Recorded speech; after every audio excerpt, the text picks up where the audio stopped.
Harry Potter और पारस पत्थर bye J.K. Rolling.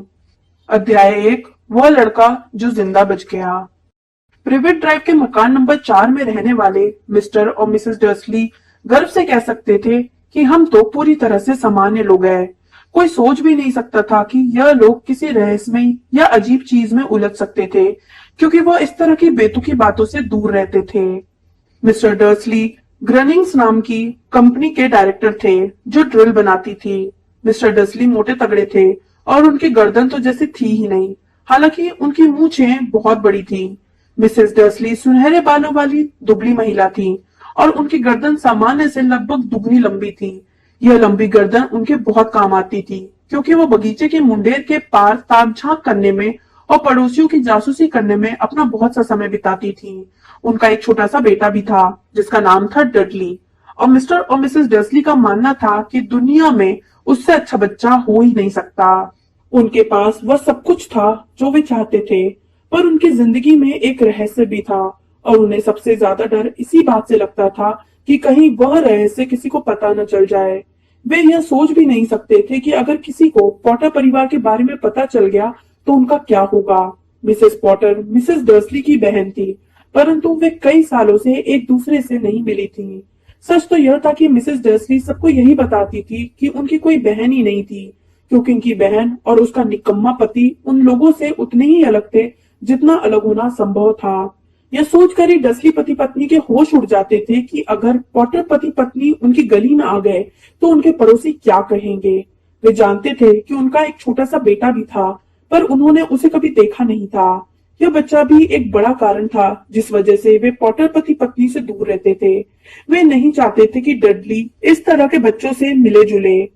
जब मिस्टर और मिसेस डर्सली उस बोझिल मंगलवार को सोकर उठे जहां से हमारी कहानी शुरू होती है, तो बादलों से भरे आसमान को देखकर कोई भी यह नहीं सोच सकता था कि पूरे देश में अजीबोगरीब और रहस्यमयी घटनाएं जल्दी ही होने वाली हैं। ऑफिस जाने के लिए गुनगुनाते हुए अपने सबसे बोरिंग टाई निकाली और मिसेस डर्सली चहकते हुए इधर उधर की बातें करती रही। इसके साथ ही वे हल्ला मचा रहे डडली को ऊंची कुर्सी पर बिठाने के लिए उसके साथ कुश्ती भी लड़ती जा रही थी।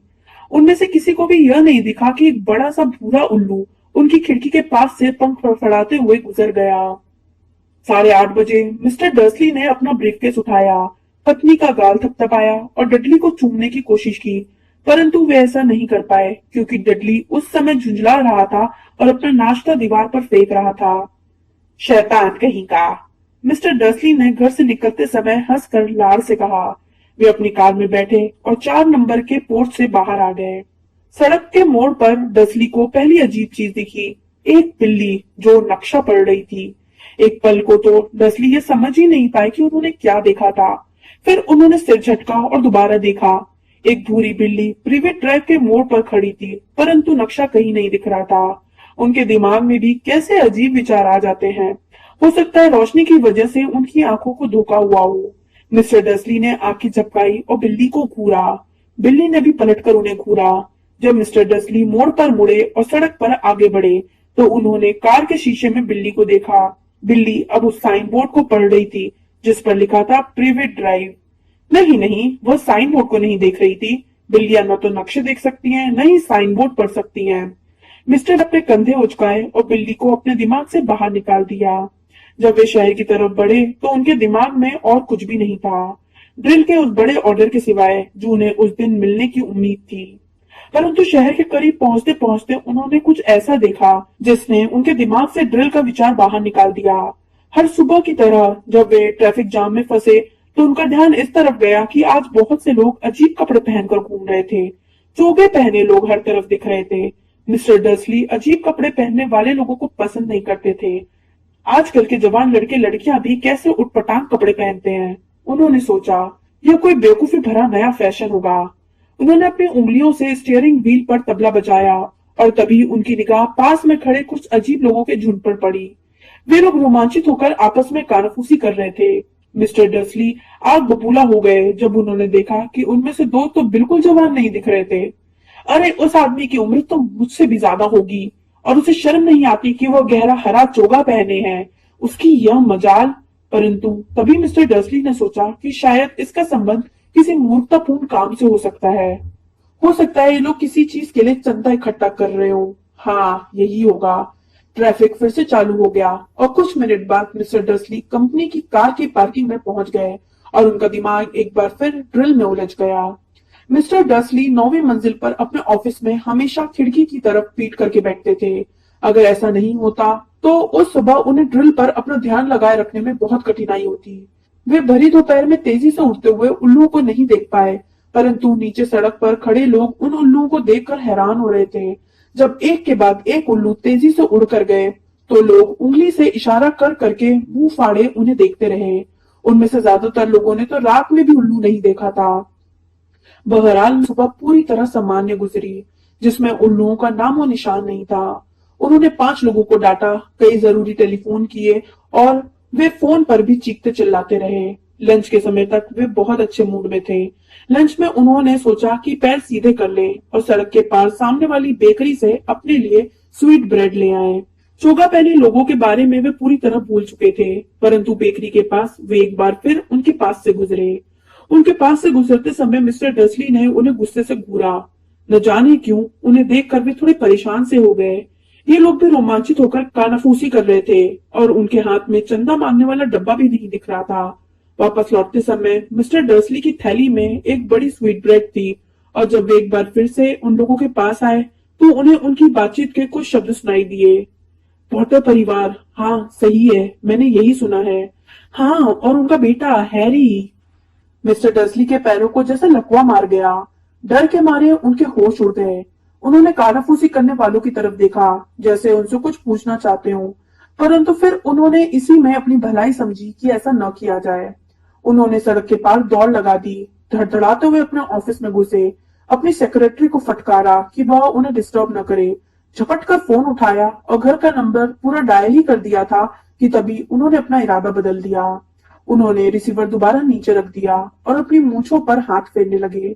वे सोच रहे थे, नहीं नहीं, वे भी कितनी बड़ी बेवकूफी करने जा रहे थे। पॉटर नाम के बहुत से लोग होते होंगे। उन्हें विश्वास था कि पॉटर नाम के ऐसे कई लोग होंगे जिनके बेटे का नाम हैरी होगा, और अगर देखा जाए तो उन्हें यह भी पक्का नहीं था कि उनके भांजे का नाम हैरी ही था। उन्होंने उसे कभी देखा नहीं था। उसका नाम हार्वे या हेरोल्ड भी हो सकता था। मिसेस डर्सली को चिंता में डालने का क्या फायदा। अपनी बहन का नाम सुनते ही वे हमेशा बहुत परेशान हो जाती थी, और इसमें मिसेस डर्सली की भी क्या गलती थी अगर उनकी बहन इस तरह की होती। परंतु फिर भी चोगा पहने लोग। इस दोपहर ड्रिल पर ध्यान लगाए रखने में उन्हें बहुत कठिनाई हुई, और जब वे 5 बजे ऑफिस की बिल्डिंग से बाहर निकले तो इतने परेशान थे कि गेट से निकलते ही एक आदमी से टकरा गए। सॉरी, वे हड़बड़ाकर बोले, क्योंकि उनकी टक्कर से एक तिगना बूढ़ा आदमी लड़खड़ा कर लगभग गिर गया था। कुछ सेकंड बाद जाकर मिस्टर डर्सली का ध्यान इस तरफ गया कि उस आदमी ने बैगनी चोगा पहन रखा था। टकराने और जमीन पर लगभग गिर जाने के बाद भी वो कतई नाराज या परेशान नहीं दिख रहा था। इसके बजाय उसके चेहरे पर चौड़ी मुस्कान थी। उसने अपनी चिचियाती सी कांपती आवाज में कहा, और उसकी आवाज इतनी अजीब थी कि आसपास के लोग उसे घूरने लगे। कोई बात नहीं, आज मुझे कोई भी चीज परेशान नहीं कर सकती। खुशियां मनाओ, क्योंकि तुम जानते हो कौन अब आखिरकार चला गया है। आज का दिन इतनी खुशी का है कि तुम्हारे जैसे मंगलों को भी जश्न मनाना चाहिए। और फिर उस बूढ़े ने मिस्टर डर्सली की कमर में हाथ डालकर उन्हें गले लगाया और वहां से चल दिया। मिस्टर डर्सली वहीं पर किसी पेड़ की तरह खड़े रहे। एक अजनबी ने उन्हें गले लगाया था, यही नहीं, उसने उन्हें मगलू भी कहा था, चाहे उसका जो भी मतलब होता हो। उनके दिमाग के पुर्जे हिल चुके थे। वे अपनी कार की तरफ लपके और घर की तरफ चल दिए। उन्हें आशा थी कि यह सब बातें उनकी कल्पना की उपज ही होगी, और यह आशा उन्होंने आज से पहले कभी नहीं की थी, क्योंकि वे कल्पना की उड़ान को पसंद नहीं करते थे। जब वे अपने घर के पोर्च में अंदर घुसे तो उन्होंने जो पहली चीज देखी उसे देखकर उनका दिमाग और खराब हो गया। जिस भूरी बिल्ली को उन्होंने सुबह देखा था वो अब उनके बगीचे की मुंडेर पर बैठी हुई थी। उन्हें पूरा विश्वास था कि ये वही बिल्ली थी, क्योंकि इसकी आंखों के चारों तरफ भी उसी तरह के निशान थे। शू! मिस्टर वीजली जोर से चिल्लाए। बिल्ली टस से मस नहीं हुई। इसके बजाय उसने मिस्टर डर्सली की तरफ घूर कर देखा। मिस्टर डर्सली हैरान रह गए। क्या यह आम बिल्लियों जैसा व्यवहार था? अपने आप को संभालने की कोशिश करते हुए वे घर के अंदर घुसे। अब भी उनका यह पक्का इरादा था कि वे अपनी पत्नी को कुछ भी नहीं बताएंगे।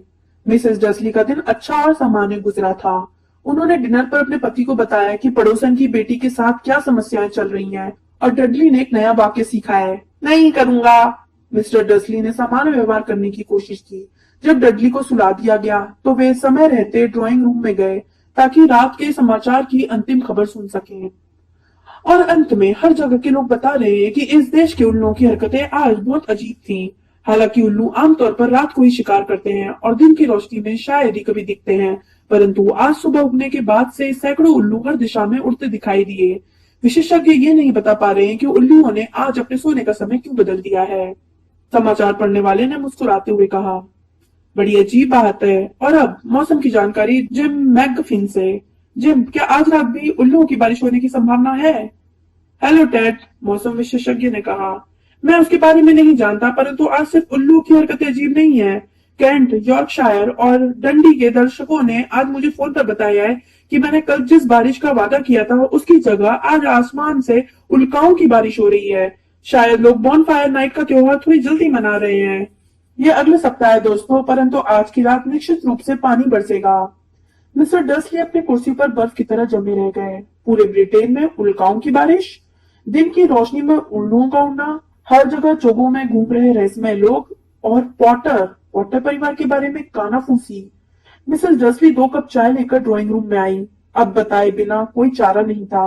उन्हें अपनी पत्नी को कुछ तो बताना ही पड़ेगा। उन्होंने घबराते हुए अपना गला साफ किया। पिटूनिया डियर, हाल में तुम्हारी बहन की कोई खबर मिली है क्या? जैसा उन्होंने सोचा था, यह सुनकर मिसेस डसली को झटका भी लगा और गुस्सा भी आया। आमतौर पर वे लोग यही जता देते कि मिसेस डसली की कोई बहन नहीं है। नहीं, उन्होंने तीखी आवाज में जवाब दिया। क्यों? समाचार में अजीब खबरें आ रही हैं, मिस्टर डसली ने सहमी हुई आवाज में कहा। उल्लू, उल्काएं और शहर में आज बहुत से अजीब तरह के लोग घूम रहे हैं। तो मिसेस डसली ने तिमतमा कर पूछा। तो मैंने सोचा शायद कहीं हो ना हो, शायद इसका संबंध उन लोगों से, उनकी तरह के लोगों से तो नहीं। मिसेस डसली होठ से कुड़कर अपनी चाय पीती रही। मिस्टर डसली ने विचार किया कि क्या उनमें अपनी पत्नी को यह बताने की हिम्मत थी कि उन्होंने पॉटर नाम सुना था। अंत में वे इस नतीजे पर पहुंचे कि उनमें इतनी हिम्मत नहीं थी। इसके बजाय वे जितने सामान्य ढंग से कह सकते थे, उन्होंने कहा, उनका एक बेटा, उसकी उम्र भी तो अपने डडली जितनी होगी, है ना? मेरे ख्याल से उतनी ही होनी चाहिए, मिसेस डसली ने कड़क कर कहा। वैसे उसका नाम क्या है? हॉवर्ड है ना? हैरी, और मेरे ख्याल से बहुत ही घटिया और सड़क छाप नाम है। और नहीं तो क्या, मिस्टर डसली बोले और उनका दिल बुरी तरह डूबता जा रहा था। बिल्कुल ठीक कहा, मेरा भी यही ख्याल है।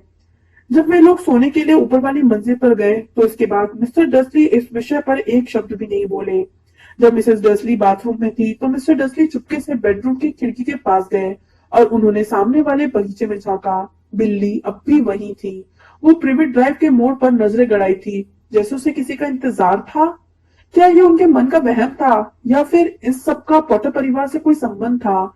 अगर ऐसा हो और अगर किसी को यह पता चल जाए कि उनका संबंध ऐसे लोगों से है तो बहरहाल यह तो तय था कि वे यह सहन नहीं कर पाएंगे। मिस्टर और मिसेस डसली बिस्तर पर लेट गए। मिसेस डसली तो तत्काल सो गई, परंतु मिस्टर डसली जागते रहे और मनी मन सारी बातें याद करते रहे।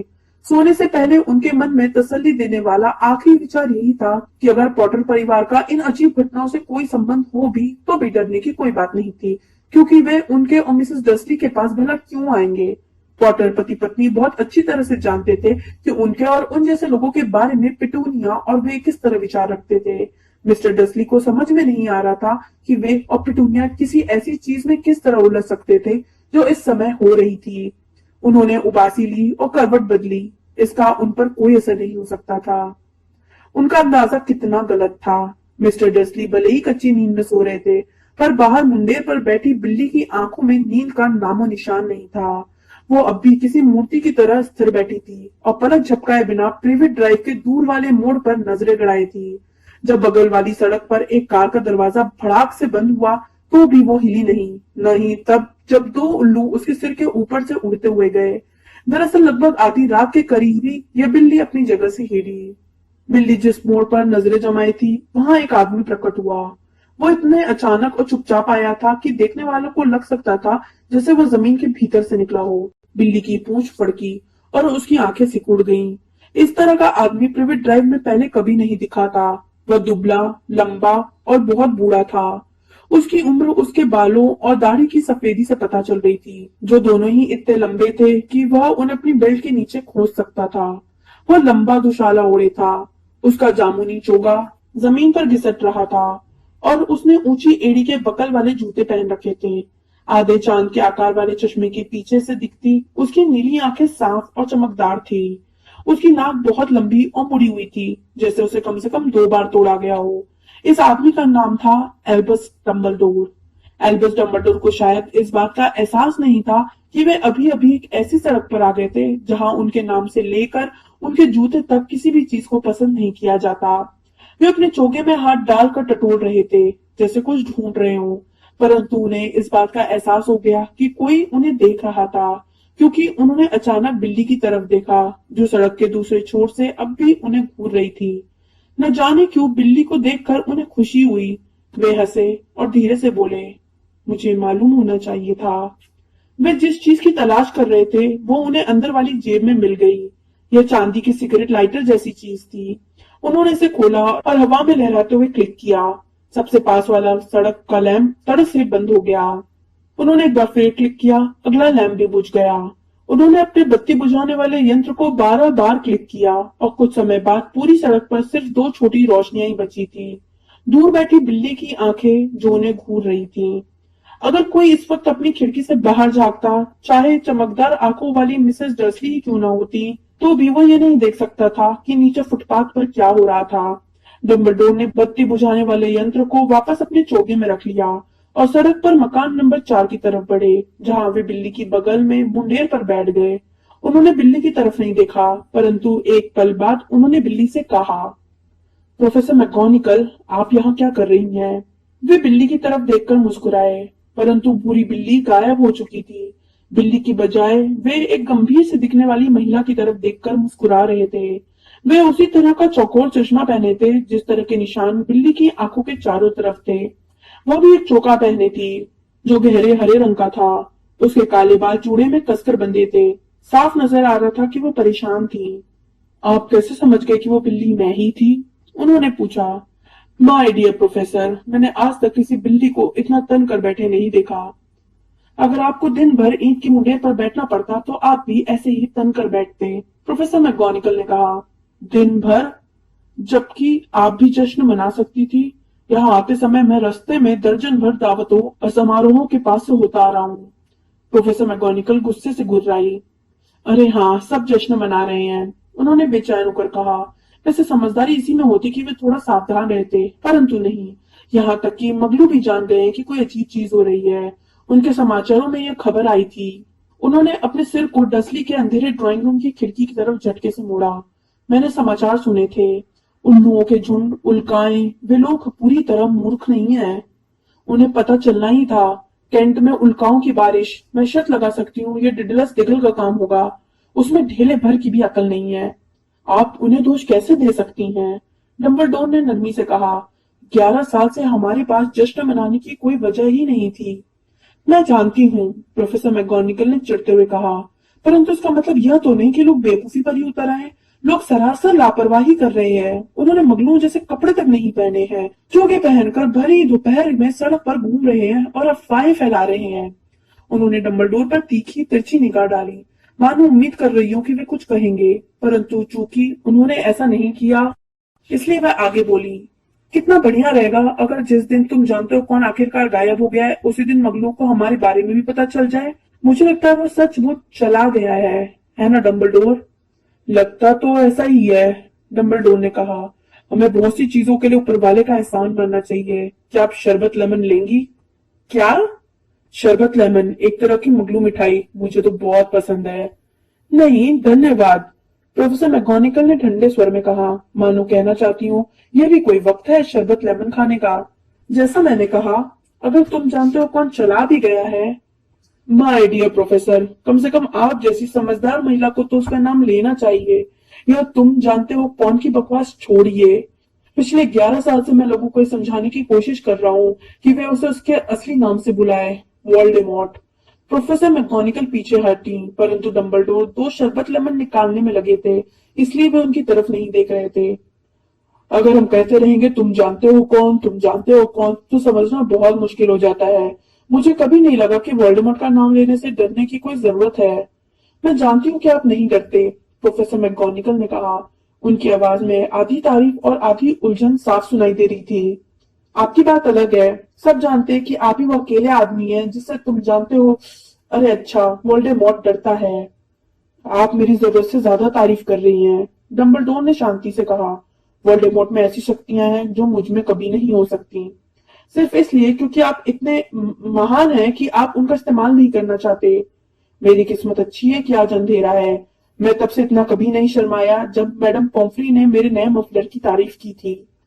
प्रोफेसर मैगोनिकल ने डंबलडोर को घूरकर देखा और कहा, उल्लुओं की तो छोड़िए, इससे भी तेज रफ्तार से अफवाहें चारों तरफ उड़ रही हैं। आप जानते हैं लोग क्या कह रहे हैं कि वह क्यों गायब हो गया, कि आखिर किस चीज ने उसे रोक दिया। ऐसा लग रहा था जैसे प्रोफेसर मैगोनिकल उस मुद्दे पर पहुंच गई थी जिस पर चर्चा करने के लिए वे सबसे ज्यादा बेचैन थी। वो असली कारण जिसकी वजह से वे ठंडी सख्त मुंडेर पर दिन भर बैठकर इंतजार कर रही थी, क्योंकि न तो बिल्ली के रूप में न ही महिला के रूप में उन्होंने डंबलडोर पर पहले इतनी पैनी निगाह डाली थी जितनी वे इस समय डाल रही थी। यह बात साफ थी कि चाहे लोग कुछ भी कह रहे हों, वे उनकी बात पर तब तक यकीन नहीं करने वाली थी जब तक कि डंबलडोर खुद ना कह दे कि यह सच था। परंतु डंबलडोर उस समय एक और शरबत लेमन छांट रहे थे और उन्होंने कोई जवाब नहीं दिया। प्रोफेसर मैगोनिकल ने जोर देकर आगे कहा, लोग कह रहे हैं कि वोल्डेमॉर्ट कल रात को गॉड्रिक हॉलो में पॉटर परिवार की तलाश में गया था। अफवाह यह है कि लिली और जेम्स पॉटर की वे लोग मर चुके हैं। डंबलडोर ने सिर झुकाया। प्रोफेसर मैगोनिकल के मुंह से आ निकल गई। लिली और जेम्स, मुझे विश्वास नहीं हो रहा है। मैं इस बात पर विश्वास नहीं करना चाहती थी। ओह एल्बस। एल्बस आगे बढ़े और उन्होंने प्रोफेसर मैगोनिकल का कंधा थपथपाया। मैं जानता हूँ, मैं जानता हूँ, उन्होंने भारी आवाज में कहा। आगे बोलते समय प्रोफेसर मैगोनिकल की आवाज थरथरा रही थी। यही नहीं, लोग तो यह भी कह रहे हैं कि उसने उनके बेटे हैरी पॉटर को भी मारने की कोशिश की, परंतु वो उसे मार नहीं पाया। वो उस छोटे से बच्चे को नहीं मार पाया। कोई नहीं जानता कि क्यों या कैसे, परंतु लोग कह रहे हैं कि जब वोल्डेमॉर्ट हैरी पॉटर को नहीं मार पाया तो उसकी शक्ति नष्ट हो गई और इसलिए वो गायब हो गया। डंबलडोर ने उदास होकर सिर हिलाया। यह सच है, प्रोफेसर मैगोनिकल ने हकलाते हुए कहा। जब वह इतने सारे लोगों को मार चुका है, उसके बाद भी वह एक छोटे से बच्चे को नहीं मार पाया। बड़ी हैरानी की बात है। उसे रोकने वाला कौन था? परंतु भगवान के लिए मुझे यह पता है, हैरी कैसे बच गया? हम सिर्फ अंदाजा ही लगा सकते हैं, डंबलडोर ने कहा।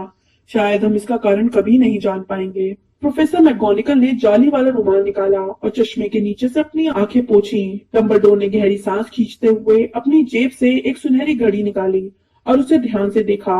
यह घड़ी बहुत विचित्र थी, क्योंकि इसमें 12 कांटे थे, पर एक भी अंक नहीं था। इसके बजाय इसके किनारे पर छोटे ग्रह घूम रहे थे। बहरहाल इससे डंबलडोर को कुछ समझ में आया होगा, क्योंकि उन्होंने इसे वापस अपनी जेब में रख लिया और कहा, हैग्रिड को देर हो गई। वैसे मुझे लगता है कि उसी ने आपको बताया होगा कि मैं यहाँ आने वाला हूँ।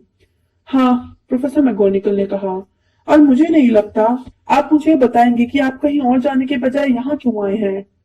मैं हैरी को उसके अंकल आंटी के पास छोड़ने आया हूँ। अब उसके परिवार के नाम पर सिर्फ यही लोग बचे हैं।